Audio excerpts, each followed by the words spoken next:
Hi guys, welcome to the channel. You've definitely never been here before because this is my first YouTube video ever.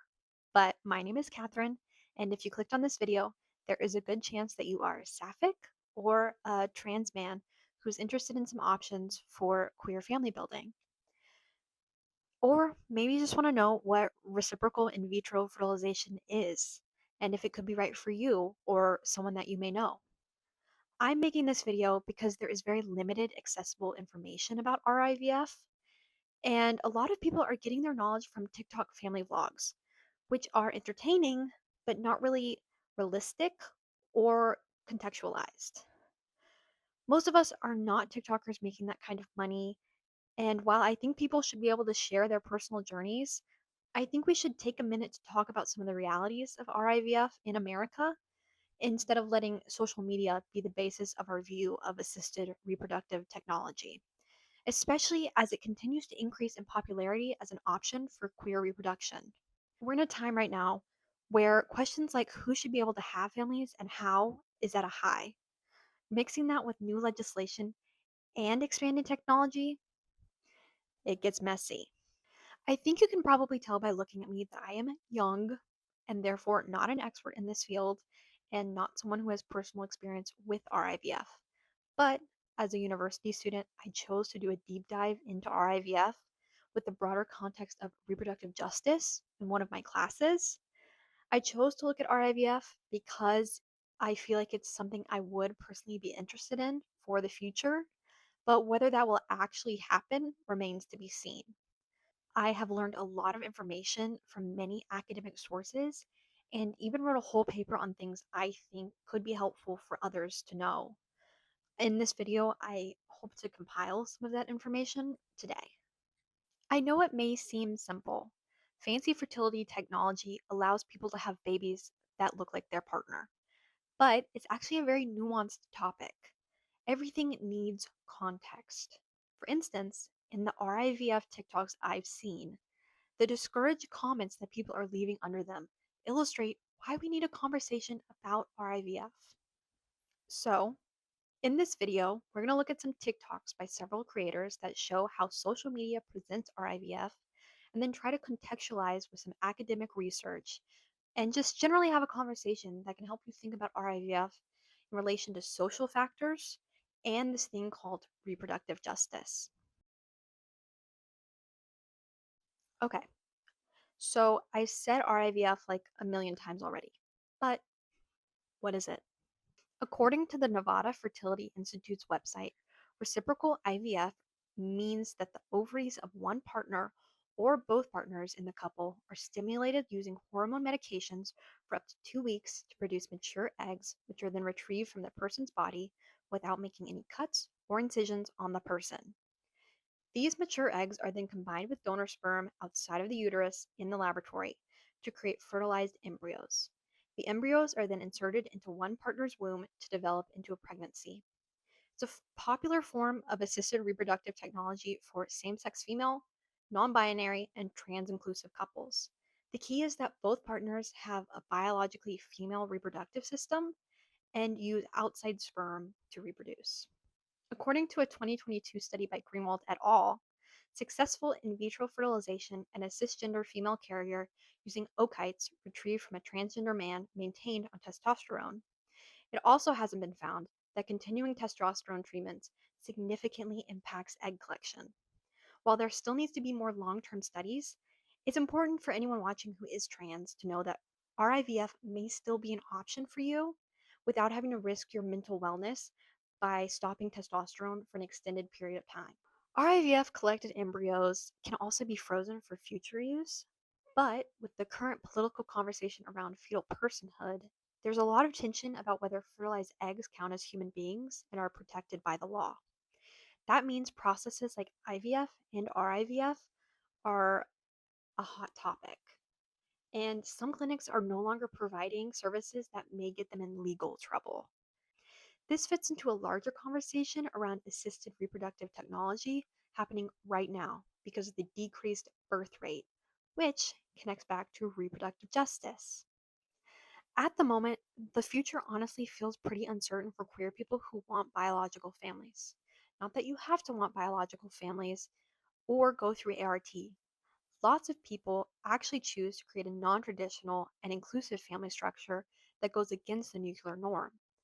But ART is an option to consider for some, and many couples are sharing their individual stories on TikTok, including those who have used RIVF.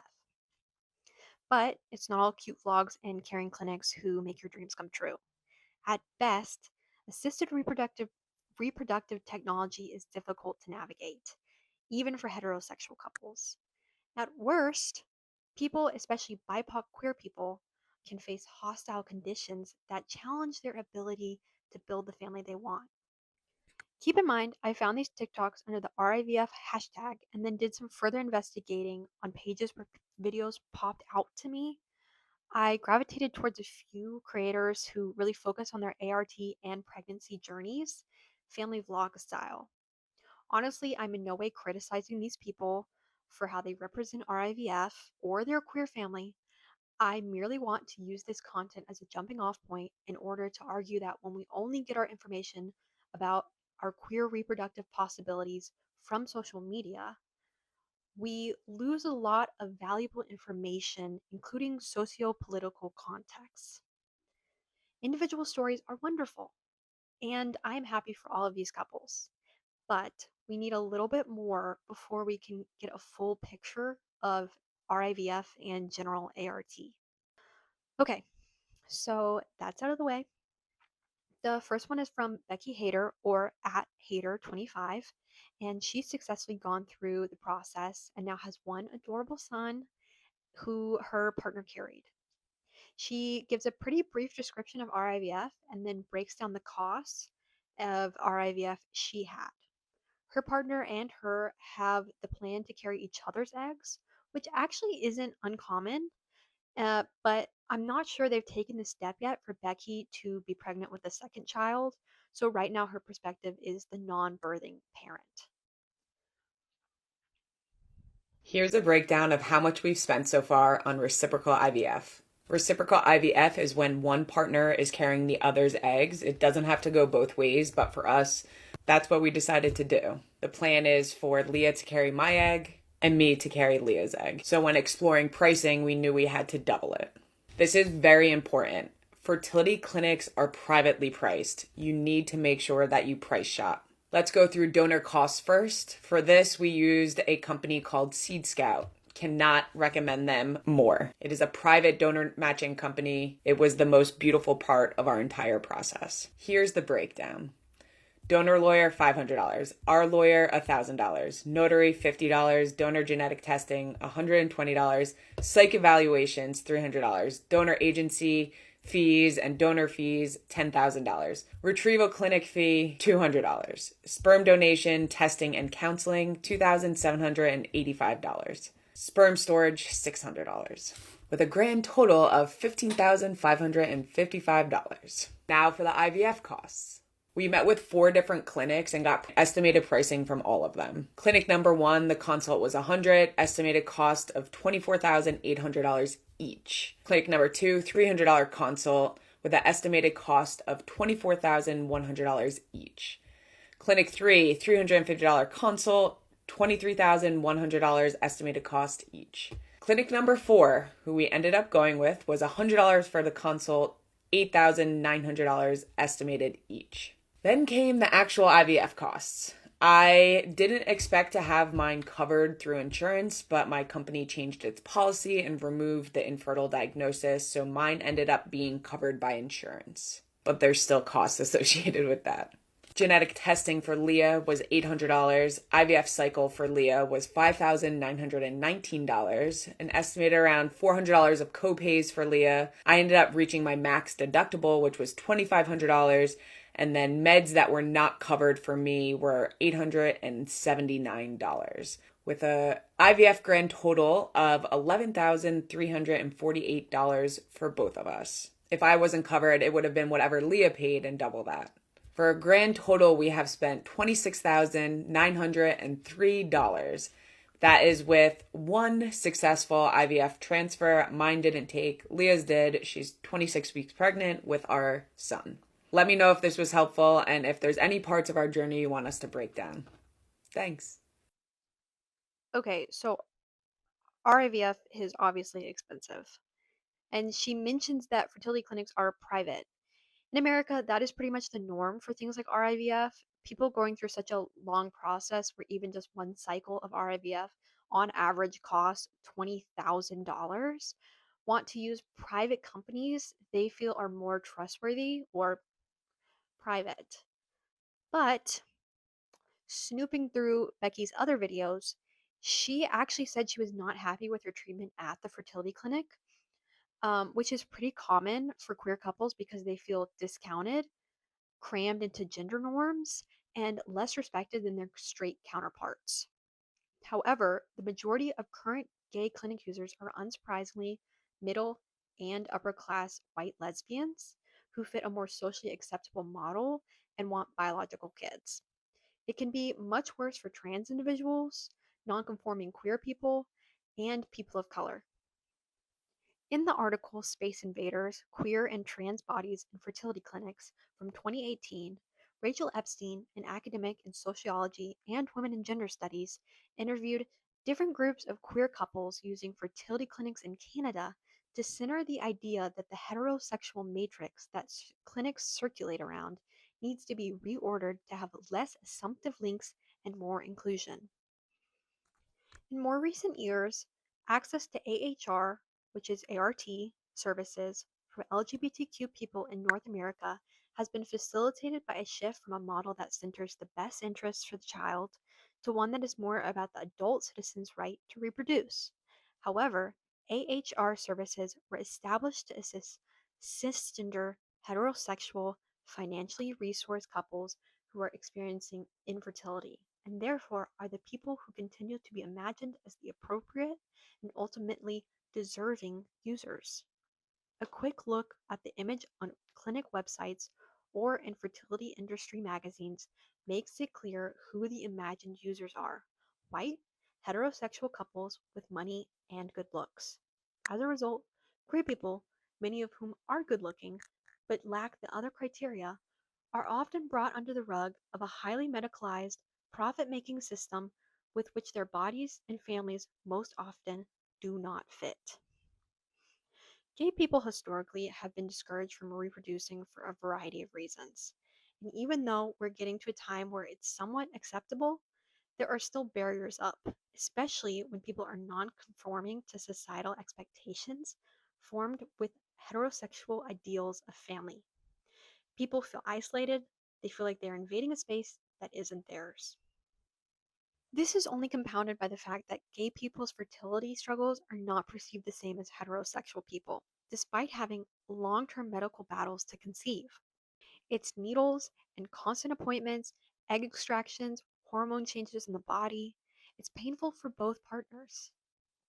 It's important to know the difference between infertility and dysfertility, which impacts what insurance will cover. Infertility is when you have the proper equipment. One partner has ovaries and a uterus, and the other partner has sperm, but for whatever reason, it's just not happening. But dysfertility is when there is literally zero natural way to conceive, like when both partners have a uterus and ovaries. Medicare, especially, will not cover dysfertility treatments, unlike some infertility treatments, leaving out a huge population of Americans because they can't prove infertility. Okay, moving on to the next TikTok example of RIVF. The Maesters break down the costs they had while going through the RIVF process.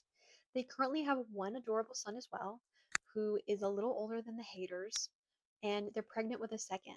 So this video is actually the breakdown of their second child's RIVF conception.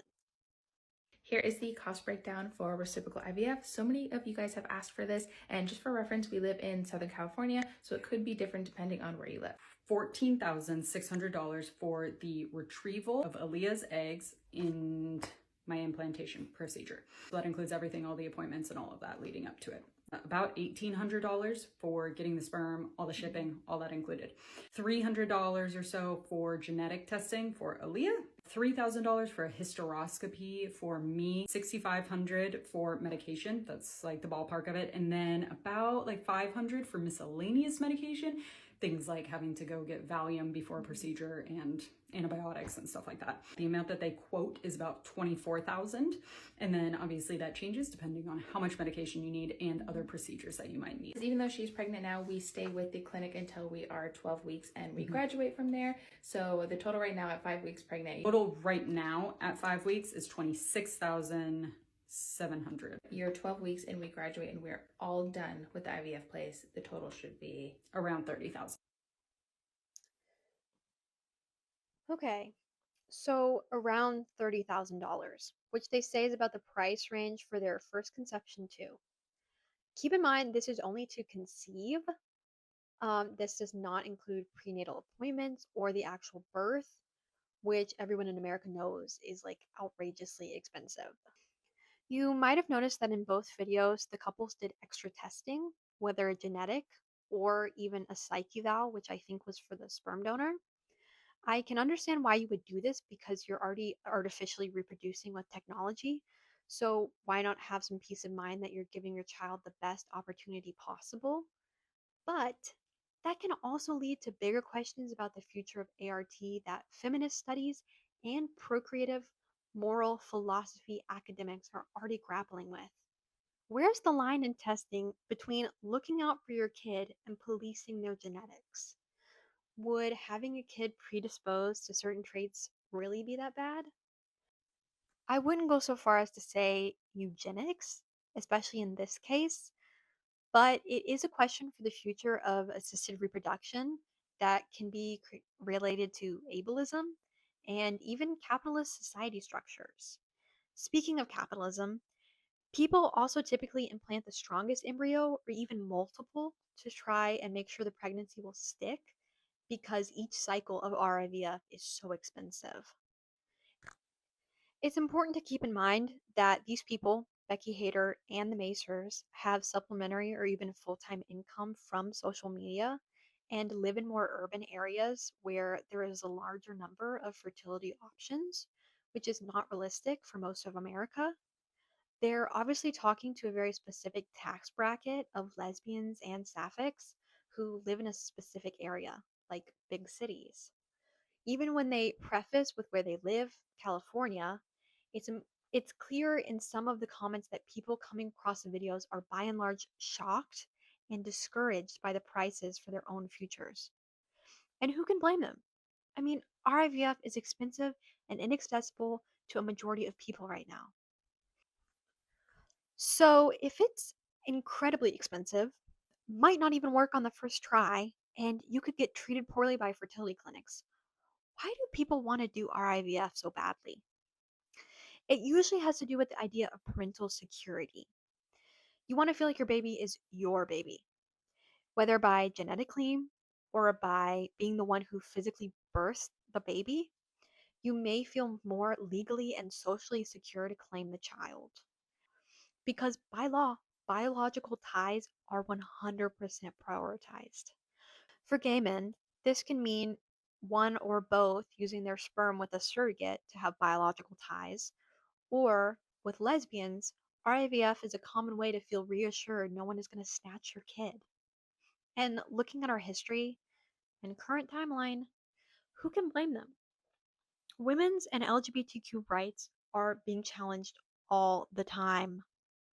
In a more social aspect, they can feel more confident when people ask them weird questions like, who's the real mom? For instance, in the 2023 article, Her Bun in My Oven Motivations and Experiences of Two Mother Families Who Have Used Reciprocal IVF, Shaw et al. Interviewed 14 couples of white, middle class lesbians in the UK who had recently gone through ART. Reasons were greatly influenced by fear of discrimination from both society and their own families. The article states, in the context of the lack of inclusivity in legislation for LGBTQ plus parents, it is not surprising that parents often choose to have a genetic child as opposed to an adopted or foster child. in part due to fears of discrimination within the adoption process. Genetic relationships are seen as incontestable in the capacity to convey parenthood, and it has been suggested that the ARTs that offer parents a genetic connection to their child may be used as a safety strategy in the face of discrimination. Similarly, research with lesbian mothers who use non reciprocal IVF has found that mothers consider potential discrimination from their extended families when making decisions about who will carry their child, reporting concerns that non genetically related grandparents will not see the child as their own. Reciprocal IVF may appeal to two mother families as the option that is most likely to help avoid issues of discrimination. Other couples who have a more idealized version of the process have said that it's more bonding when both parents feel connected to the conception process. You feel more normal and in it together. Some people on TikTok can even provide overly romanticized views of IVF. In reality, lots of people who act as the non birthing partner can actually feel very disconnected from the child, or feel like the birthing partner has a more intimate relationship with the child that isolates them. Back to Her Bun in My Oven by Shaw, one interviewed mother stated, "When we thought about having a baby, I always pictured us doing shared parental leave and maybe having more of a shared experience. But if I'm really honest, you still face the same role differences that you do in a straight relationship." This is a little disheartening because sapphic and even generally queer relationships aim to break heteronormative systems, like the woman taking on a majority of childcare. But with breastfeeding, with baby bonding, there may be some things that just can't be made equal between partners, and that can make the non birthing partner feel isolated. Though I have heard of some cis women stimulating their lactation over time so that both of them can, in fact, breastfeed, um, that's pretty rare.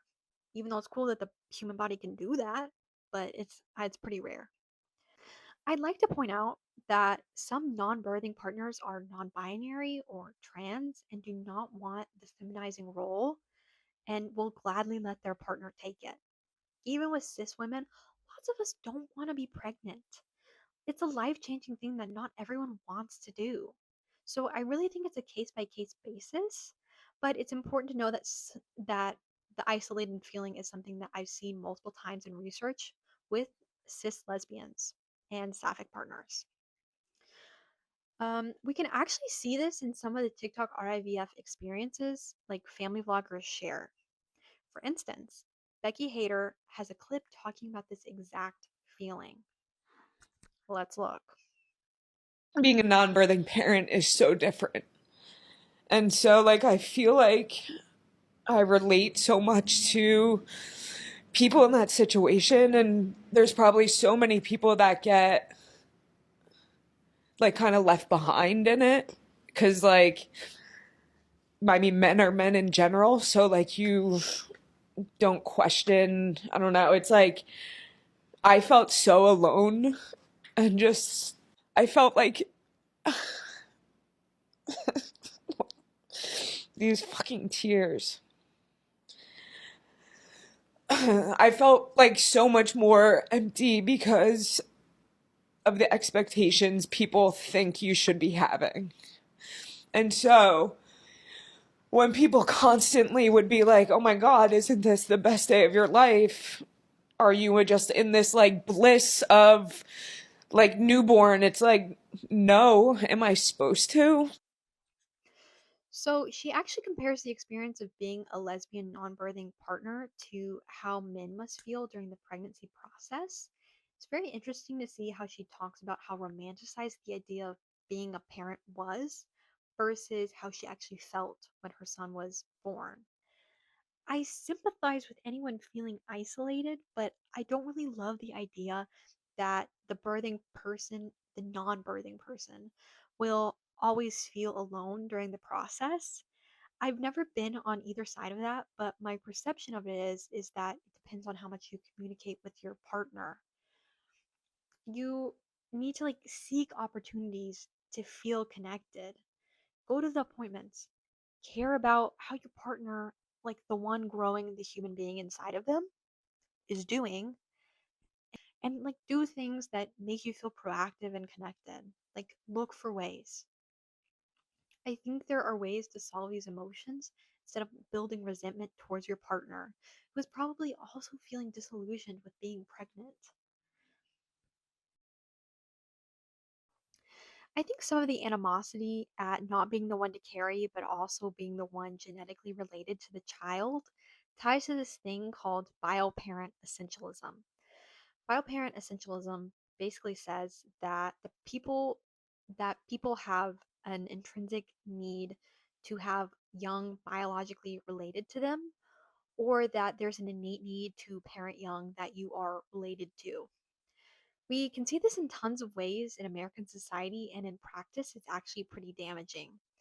For example, the way that we look at step parents as not real parents in a societal perspective sometimes, or even adopted parents seen as not as connected to children as biological parents would be.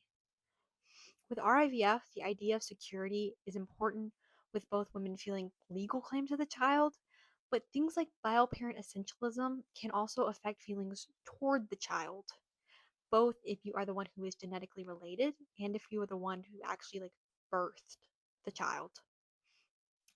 Things like this can be questioned more contextually in an RJ framework. In fact, everything we've discussed in this video can fit into an RJ framework, which is really the backbone of this topic. Basically, reproductive justice is a human rights framework founded by BIPOC women that focuses on bodily autonomy, specifically around reproductive capabilities. The pillars the pillars of RJ include the right to bodily autonomy, the right to have children, the right to not have children, and the right to parent those children in a safe environment. This framework was created to try to combat oppressive systems like eugenics, homophobia and exclusion to parenting, racism, food scarcity, and even environmental factors that affect families. RIVF obviously fits into this framework. Just decades ago, queer people were banned from a variety of reproductive and family building possibilities and continue to be in some instances. For example, adopting is still banned in many countries for homosexuals. With the increased acceptance and the tech explosion, ART, like RIVF, needs to be put under a microscope to see the cracks. Surprise, surprise, most of them are tied to capitalism, heteronormativity, and discrimination. RJ helps us analyze our current situation involving ART's exclusionary structuring, the outrageous cost, and fertility clinic space invader environment unproportionately affects queer people of color, especially because disfertility is not covered by Medicare.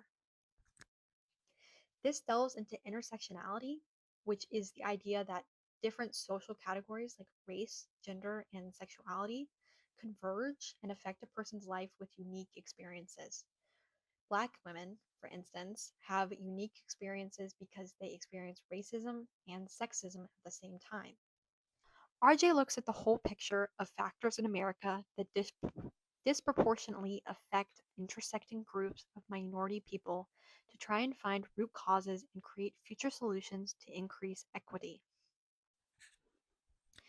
It also looks at why white, middle, and upper class lesbians are the largest group of queer ART users, what that means about societal views on who should be allowed to reproduce, and how queer reproduction in general is being shifted into a technology flooded world.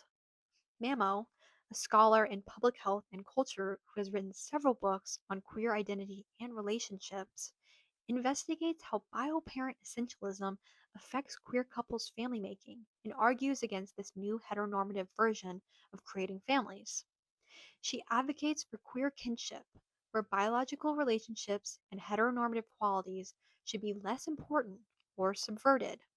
She looks back on the non-conforming ways queer people made found families in the past, and including having friends be unofficial donors or surrogates, and argues that the new way with art is a step back from the inclusivity of the community.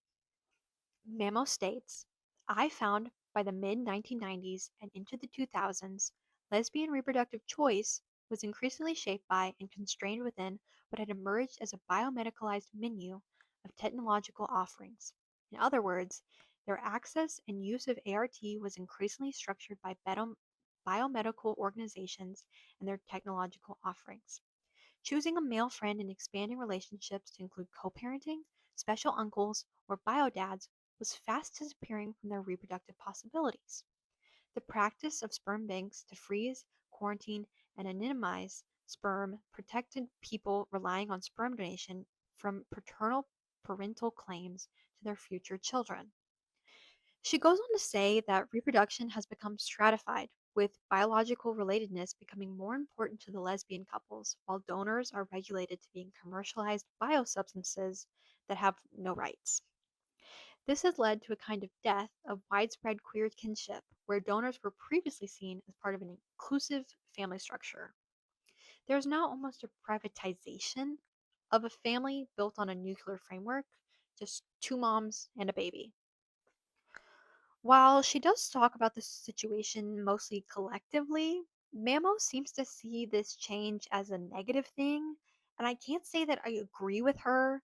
While queer means non-conforming to heteronormative standards, I think that it's a very heavy albatross to put on every gay couple's neck to say they have to keep queer kinship alive when their family making is caught in the crosshairs. Why shouldn't lesbians want to have a closed family unit? Why should they have to co parent or leave it up to chance that a man won't sue for custody? I think Mammo's line of reasoning could lead to bias against LGBTQ plus families who do desire the nuclear style for their family, including lesbians who do want freedom from the fear of legal parenthood complications. At the end of the day, people feeling obligated to fit into a nuclear style is bad. But I don't think wanting kids that are only yours and that are related to you is necessarily bad. Saying that wanting security is negative or inherently heteronormative is honestly worse sounding to me. Like, I think you just have to be very sure of what you want when you go into something like RIVF and stay away from the slippery slope of actually falling into heteronormative or bioparent essentialist thinking.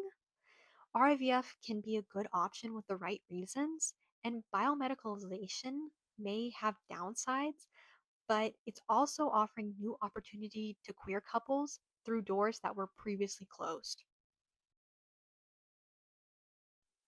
So, to wrap up, I will not say that RIVF is some awful part of assisted reproductive tech that you should avoid, but it's pretty expensive and exclusionary.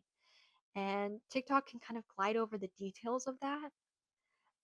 It's not necessarily even a bad option depending on your financial status and private insurance, but you need to ask yourself what kind of family you want to form, how heteronormativity is affecting that, whether bioessentialism is at play, and what the best pathway for you and your partner is. Most importantly, I hope you can look around and realize how much of our lives is actually affected by reproductive justice framework and that you can make decisions that can further your freedom and those of others to reproduce or not reproduce in a safe environment. I hope something in this video is helpful to you and that even if you don't decide to do RIVF in the future, you may understand the importance of reproductive justice and broader context when deciding what is best for you. Thank you for watching. I'm going to try and link some sources in the description if you're curious about any of the content creators or articles I discussed, or you just want some new things to read and learn about. It's been fun making this, and leave a comment below if there's anything you think I should have mentioned. You have any thoughts about RIVF? Would you do it? And if you've ever seen the TikToks I used before, I feel like every gay girl is getting them on their TikTok, but I have no proof. So let me know. Thank you.